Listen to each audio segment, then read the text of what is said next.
విశ్వమంతా ప్రేమ పండించగా పుట్టుకైన ఋషివో సాటి వారికై నివంతుగా ఉద్యమించు కృషివో అందరిలో ఒకడైన మనిషివో సూర్యుడివో చంద్రుడివో ఆ ఇద్దరి కలయికవో సారథివో వారధివో మా ఊపిరి కన్న కలవో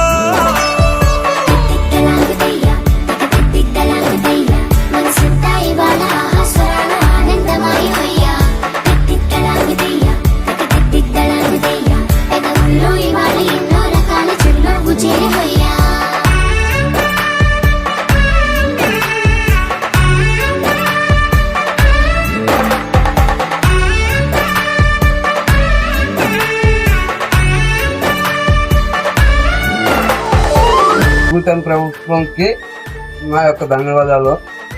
గత ప్రభుత్వంలో బస్సు చాలా ఇబ్బంది పడడం వల్ల ఈ కూటమి ప్రభుత్వంలో మాకు ఈ కార్యం చేసి చాలా ఉచిత బస్సు సౌకర్యం చేసి చాలా మంచి పని చేసినాడు నారా చంద్రబాబు గారు, నారా లోకేష్ గారు. ఈ జన సైనికులకి, బీజేపీ నాయకులకి అందరికీ నా యొక్క ధన్యవాదాలు.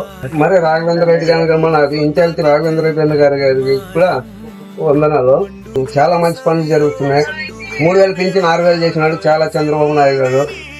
ఇదొక్కటి కూడా చేసినందుకు ధన్యవాదాలు. రాష్ట్రంలో చేపడుతున్నటువంటి పథకాల్లో భాగంగా దివ్యాంగుల ఉచిత బస్సు ప్రయాణం పథకం ఈరోజు ప్రారంభించడం జరిగింది. అందులో భాగంగా ఈరోజు మంత్రాలయంలో బస్సు కూడా ఓపెన్ చేయడం జరిగింది. అనేక సంక్షేమ కార్యక్రమాలతో పాటు వికలాంగుల దూరదృష్టితో ఆలోచించిన ముఖ్యమంత్రి గారు మన ఆంధ్రప్రదేశ్ తెలుగుదేశం పార్టీ కూటమి ప్రభుత్వమైనటువంటి ముఖ్యమంత్రి నారా చంద్రబాబు నాయుడు గారని చెప్పి తెలియజేస్తున్నా. వికలాంగుల కోసం గత మన తెలుగుదేశం ప్రభుత్వంలో 500 నుండి 3,000 రూపాయలు కూడా ఇచ్చిన ఘనత అది తెలుగుదేశం పార్టీకే, ముఖ్యమంత్రి నారా చంద్రబాబు నాయుడుకే దక్కింది. ఈ రోజు మళ్ళా 3,000 నుండి 6,000 రూపాయలు కూడా పెంచిన ఘనత కూడా కూటమి ప్రభుత్వం నారా చంద్రబాబు నాయుడు గారికి దక్కిందని చెప్పి తెలియజేస్తూ అనేక సంక్షేమ కార్యక్రమాల్లో వికలాంగులకు ఉద్యోగాల్లో 4% రిజర్వేషన్ కూడా ఇవ్వడం జరిగింది. ఇలాంటి ముఖ్యమంత్రి గారిని ప్రతి ఒక్కరూ ఆంధ్రప్రదేశ్ రాష్ట్ర ప్రజలందరూ కూడా మళ్ళీ 10 సంవత్సరాలు మళ్ళీ ముఖ్యమంత్రిగా ఉంటే రాష్ట్రం బాగుపడుతుంది. స్వయం ఉపాధి కోసం కూడా వికలాంగుల కోసం 2 లక్షల నుంచి 4 లక్షల వరకు కూడా పెంచడం జరిగింది. ఒకటనే కాదు, రాష్ట్రంలో సంక్షేమ పథకాలతో పాటు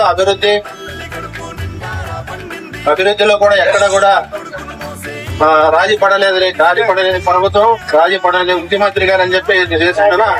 ఆంధ్రప్రదేశ్ రాష్ట్ర ప్రజలందరూ కూడా మళ్ళీ రాబోయే 2029 ఎలక్షన్ లో అత్యధిక మెజారిటీతో ఈ ఉన్న 11 సీట్లు కూడా ఖాళీ చేసి మా ముఖ్యమంత్రి